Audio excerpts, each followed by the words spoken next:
The beauty scientists, Dr. Kristy Hamilton and Dr. Roy Kim. Real beauty without the hype. What else was new at the meeting for you? What was new was a product called AlloClae, ALLOCLAE, by Tiger Biosciences. So Tiger Biosciences makes a couple products. They actually purchased Sientra breast implants. And this product, AlloClae, is cadaveric fat. In other words, fat derived from humans. It's sent in syringes, 12.5 or 25 cc's, so you can inject fat into patients. And right now there's a soft tissue indication, which is pretty vague, but they're thinking breast reconstruction, mastectomy patients who are thin, who don't have a lot of fat. They have irradiated tissue or chemotherapy where, hey, they need fat to get a better result.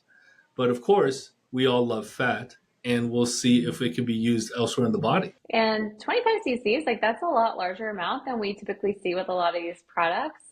So that could be interesting for like non-surgical, like hip dip augmentation or non-surgical BBL or facial fat grafting even, although I always prefer original tissues, fresh tissues for that. But that could be a really nice way to get a little bit more from the off-the-shelf products than what we see with the biostimulators or fillers that we currently have.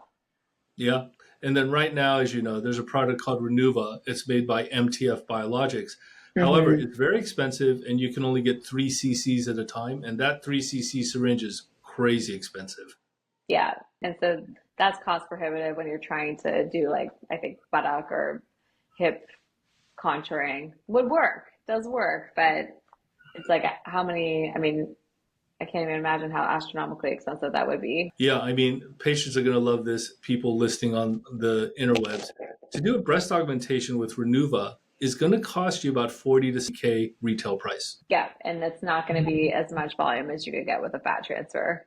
That is correct. So, hey, if there's something that works just as well with price competition, that's great. Remains to be seen with if AlloClae, like what the long-term viability is. Like, yes, fat cells are going to survive. We're just wondering like what percentage of fat cells are going to survive. Yeah, just like we wonder with fresh fat transfer, and you know that's like the best retention you're going to get. And with body cases, high volume, sometimes anywhere 40 to 60%. That varies in literature too. Yeah. So I know that you saw a company called Brijit, which is a scar closure system. What did you think of it?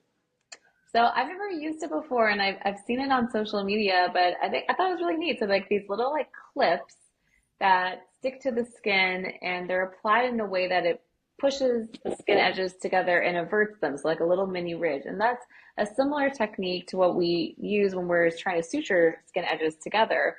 So I just thought that was a neat invention that's working off of a principle that we already know, which is that if you can take tension off skin edges, it forms nicer scars. And what they were demonstrating its use for was like at the tightest part of a breast lift closure, which is at the upside down T, or at the tightest part of an abdominoplasty. And if that's a way to get better scars in those areas, which sometimes can be thicker if it's tight, I think that's neat, and I'm going to try it out. Do you use that in your practice? Do you have any experience? I've only tried it on a couple patients, so it seems to work. I have not used it like for widespread use, like every single patient that I have. So I know that my friends have been happy with results. I know it's been around for at least a year or two. So we shall see if they can like grow the market and have more plastic surgeons use it for the longer scars.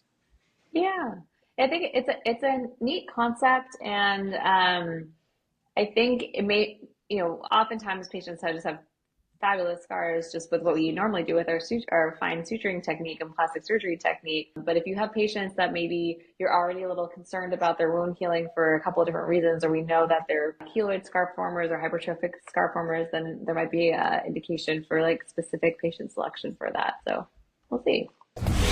Thank you for joining us on The Beauty Scientists. Be sure to visit thebeautyscientists.com and learn more about modern beauty and connect with Dr. Hamilton and Dr. Kim.